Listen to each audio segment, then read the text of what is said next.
A storm of 28% growth in staff wages is coming. Staffing costs for every dental practice are going to go up 28%. 28% is what it's going to cost the dentist to keep his team or her team around. To be honest, that 28% has to come from somewhere, right? What are you going to do to make sure that 28% actually pays? By showing all of this, I am planting the seed with the doctor about what's to come in terms of a raise. January is the time that we decide to have. You know, I've always had just one goal for Dental Assistant Nation, and that was to reach as many dental assistants around the world as I possibly could. So thank you for being a part of the community. And I want to make sure that you have hit the subscribe button so that you can not only help us spread the message and we can grow our reach, but also to make sure that you are getting the latest episodes delivered right to you the moment that we drop them. We are all about dental assistant education and empowerment here at Dental Assistant Nation, and we want to make sure that we are reaching as many dental assistants as possible. So thank you in advance, not only for being a part of this community, but for helping us spread the word.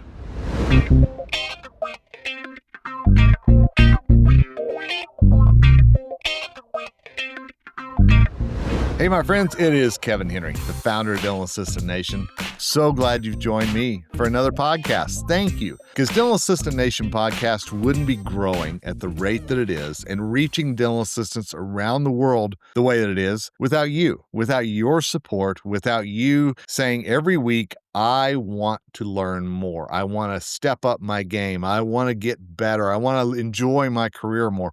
All the things that you're doing by committing to 15 minutes or so through this podcast every week, I thank you because it shows me that dental assistants, as I already knew, are absolutely engaged in what they do, want to get better at what they do, and first and foremost, above everything else, put their patients above anything else. And for that, I thank you as much as I ever have. Hey, we're in 2026. I know it's technically too late for me to wish you a happy new year, so I'm just going to say, I want this to be a great year for you.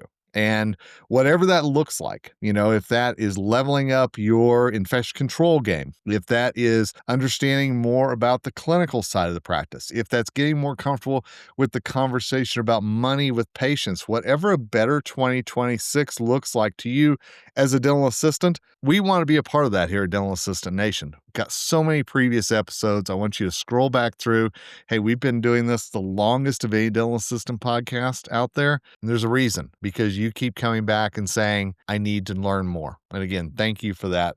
And we're going to be a part of your 2026 here at DA Nation. I promise you that. So this is the time of year when I think it is vital for dental assistants to take a heat check, shall we say, a pulse, whatever you want to call it. But it's time for you to really see where you are in the dental practice and what's going to lie ahead for you for the rest of the year. Now, if you've heard this podcast before, you know I am not a fan of resolutions. New Year's resolutions always get broken. They're always tossed to the side. Everybody that I walked into Planet Fitness with on New Year's Day, they're not going to be there in a week because as human beings, it's hard for us to create new habits, and so many of us can't do that. That's not what I'm asking you to do here. What I'm asking you to do as we start the new year is take control of who you are in the practice, okay? Now, if you've heard me lecture at Chicago Midwinter or Greater New York or Hinman or any of the other dental meetings that are out there, and by the way, going to have a bunch this year, so make sure that you're keeping up with me on social, Dental Assistant Nation Instagram, as well as my personal, which is at KGH Henry 23, I should say. That is my personal Instagram. So lots of stuff coming up this year. And whenever you hear me talk, you will likely hear me talk about the importance of others knowing what you do to contribute to the bottom line of the practice. And this is the time of year when we start to have that conversation because let's face it, we both know, right? Me and you both know that if you're listening to this and you're a dental assistant, you're likely the lowest paid member of the dental team. And you're also likely underpaid for what you do. It's a fact. It's a fact that sucks. Let's be honest, but it's a fact. And my goal here is not to have you get rich, okay?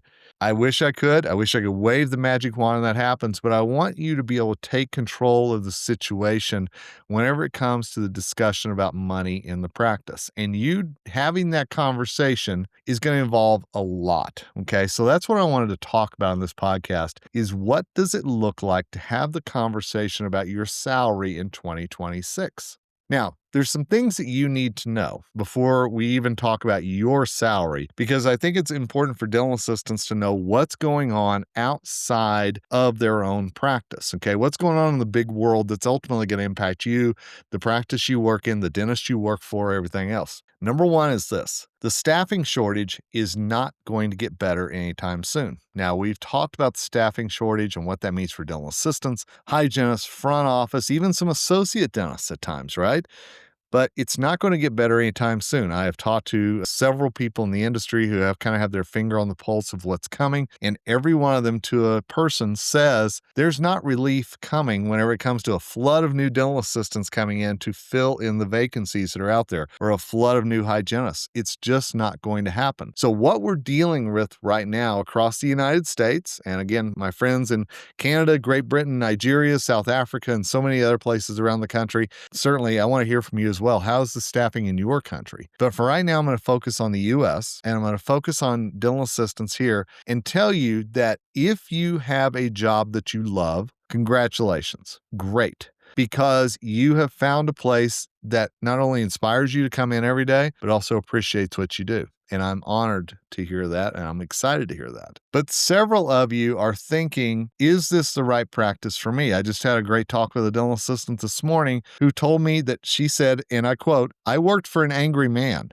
whenever she first got into dental assisting, and it was very obvious to her that that wasn't the environment she wanted to be in. She left, went to another practice, and has been there 5 years, loves what she does. I think that's great. And I hope that more of you can take control of your own career and move to where not only do you feel valued, but you're comfortable, you feel appreciated, all those different things. But even in those areas where you feel comfort, you feel value, all of that, a lot of times the feeling that you get here isn't going to match your paycheck. So why I'm telling you about the dental assisting staffing shortage is that it is still at a premium for quality dental assistants out there. That means if you are invested in what you do, you love what you do, you're excited about what you do, you are highly in demand. So I want to make sure that you understand that first and foremost. Demand for you versus supply, big difference. The second thing I want you to understand is that economists, and including one that I'm going to link to in the show notes so that you can see, his name is Brian Ballou, and he is somebody that I've heard speak at the Dental Trade Alliance meetings several times. And one of the things that he is predicting for the dental industry, but by the end of the decade, so by the time that 2030 dawns, and let's be honest, we're at 2026, so it's not that far away.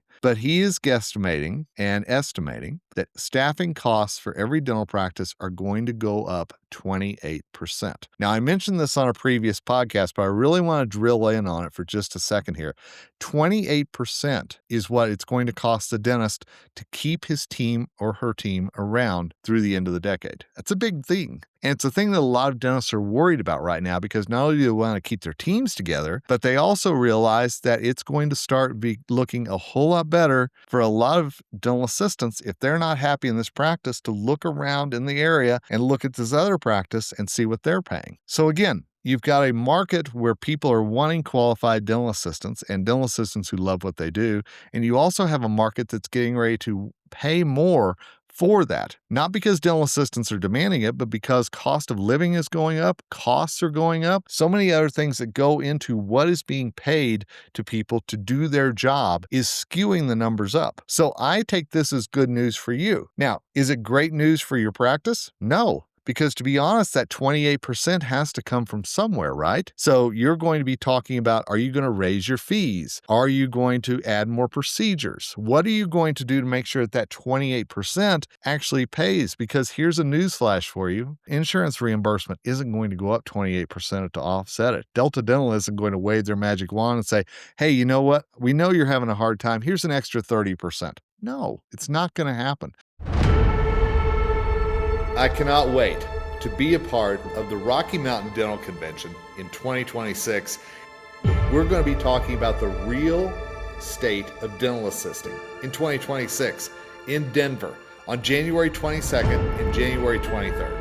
So I want you to be a part of this because dental assistants, we're going to bring you together in the Mile High City at the Rocky Mountain Dental Convention, and we're going to be talking about the things that are going well in the profession as well as the things that we can improve. It's going to be a great time of learning. I want to see you at the Rocky Mountain Dental Convention in Denver, January 22nd and January 23rd for real talk about the state of dental assisting in 2026.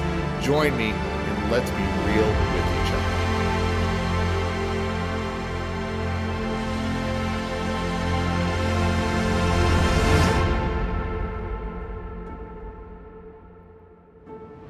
So dental practices are going to have to be very creative at what they do. And dental assistants, this could well involve you. So that's why I'm telling you this. Those are two big things that I want you to know in the big picture. How does it impact you? Again, qualified dental assistants in demand. Excited dental assistants in demand. And excited dental assistants can prove their worth. So why do I tell you all this? Because January is the time that we decide to have conversations. And I think it's a big time to not have a resolution conversation, but to have a conversation about your goals, your thoughts, your hopes for what is to come this year. So here are the things that I want you to do as January dawns, okay? Number one, I want you to make an inventory of everything that you do every day in the dental practice. Now, you may roll your eyes a little bit and say, why do I need to do this? Hang with me for just a second, because I think it's just as important to write down that you take out the trash as it is to talk about any kind of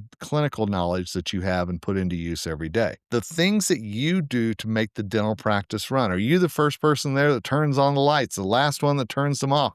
Are you the one that puts in all the notes at the end of the day? Whatever it might be that you seem as trivial, you seem as routine, you see as just part of your day, I want you to write those down, because at the end of the time that you're writing these down, you're going to realize just how much that you do to impact the bottom line of the practice. And it's important that you do this because so often in dental practices, there isn't a line on the schedule that is devoted to the dental assistant. We have the hygiene line. We've got the column for the hygienist. We have the column for the dentist. We don't really have a column for assistants in so many states. And so what I'm asking you to do is to lay out in detail what you do every day. Now, after you've done this and after you go through it and after you've, played Santa Claus and checked it twice to make sure that everything is on there, I want you to set up a time with your dentist, and I want you to ask if there is time that he or she could talk just about your plans for the new year. Now, again, this isn't a conversation about demanding a raise. This is a conversation about you sitting down and saying, these are the things that I hope to accomplish in 2026.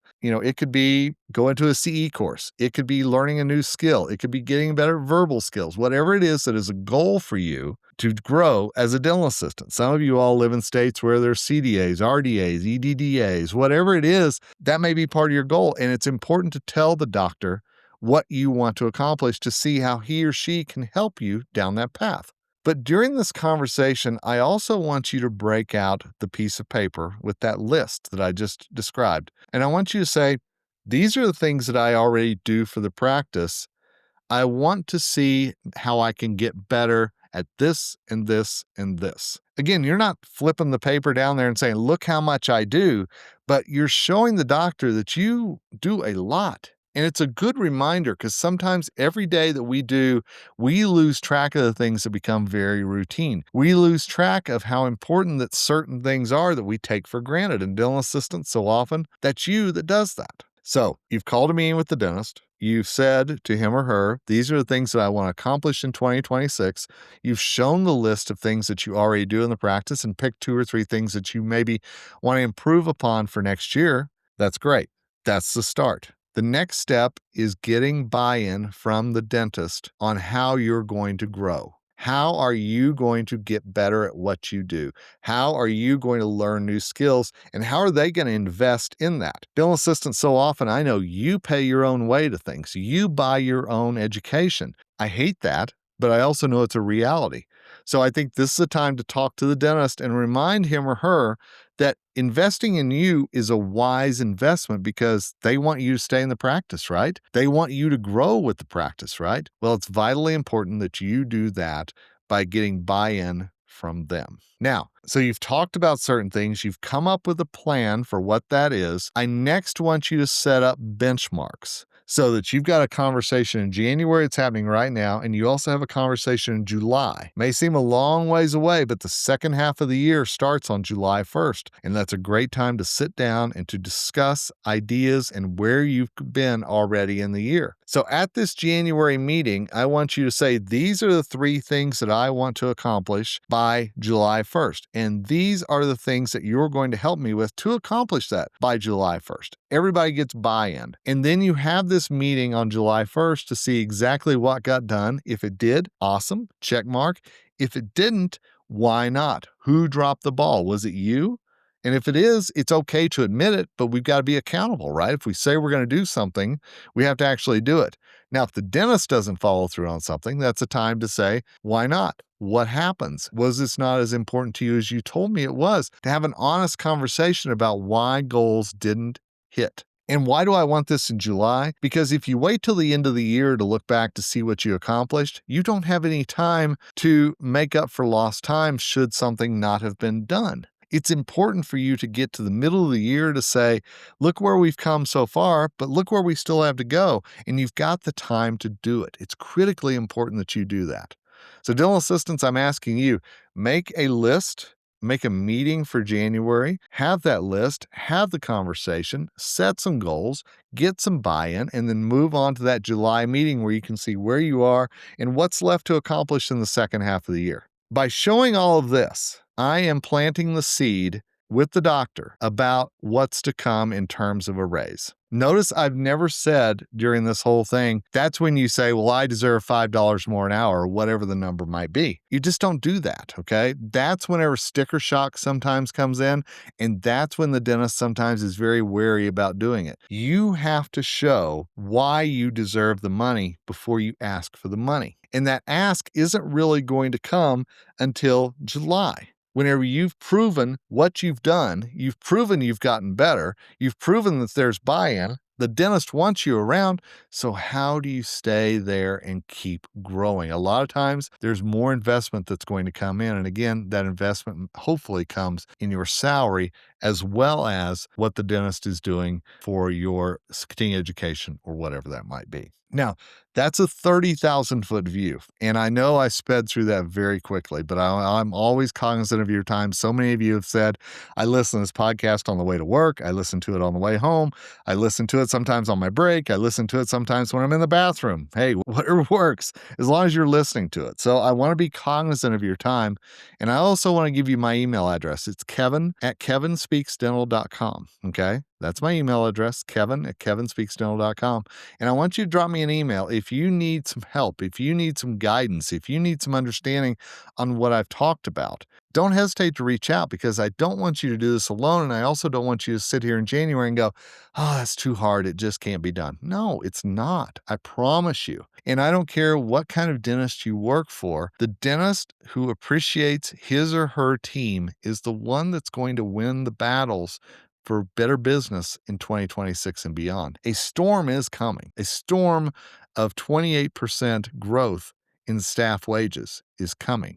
Team members are going to get paid more. It's just a matter of which practice is going to do it and finding out why they think that you deserve it. I know you do, but we're going to have to put in a little bit of legwork here to show that you amazing dental assistants do. So sometimes it's hard to have that conversation about money, and that's why we're having a conversation about what you do every day for the practice. And again, proving your worth. I know how valuable you are, but sometimes it's a reminder to all of us what you do every day for the good of the practice. So have that meeting in January, talk about your goals, talk about what you've done, set up that meeting for July, make sure that there's a second half of the year excitement. And hey, I can't wait to hear about your progress. I can't wait to hear about the things you're doing to not only invest in yourself, but also invest in you and as in part of the practice, part of the business as well. It's exciting time. So don't look at January as a time for resolutions. Look at it as a time for action. And you're going to be the one to have to do this action. I can't do it for you. Nobody else can. It's going to have to be you taking control of your career. And I know you can do it. I have faith in you.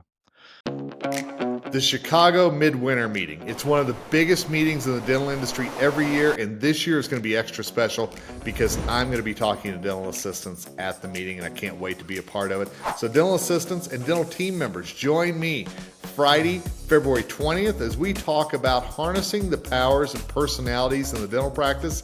Why can't we all just get along? We're going to talk about that. And then Saturday, February 21st, it's going to be extra special because dental assistants, this one's just for you, as we talk about battling and beating the demons of dental assisting. So join me at the 2026 Chicago Midwinter Meeting. I can't wait to see you in the Windy City.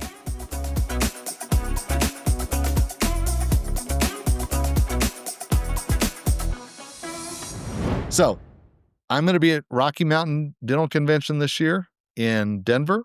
I'm going to be at Chicago Midwinter in Chicago, Texas Dental Association in San Antonio, the Connecticut State Dental Meeting at the Mystic Sun Casino. There's a lot of places where we're going to get together this year, and I want you to be a part of things. I want us to work together and to make sure that you are growing in your career. I'm always cheering you on from the sidelines, and I know you can do amazing things. So again, reach out to me, Kevin at kevinspeaksdental.com. Happy to help you. Look back at previous podcasts if you need help with anything from ergonomics to infection control to just confidence in what you do. It's all right here at Dental Assistant Nation. Until next time, it's Kevin Henry, the founder of Dental Assistant Nation, signing off, and as always, wishing you nothing but success ahead.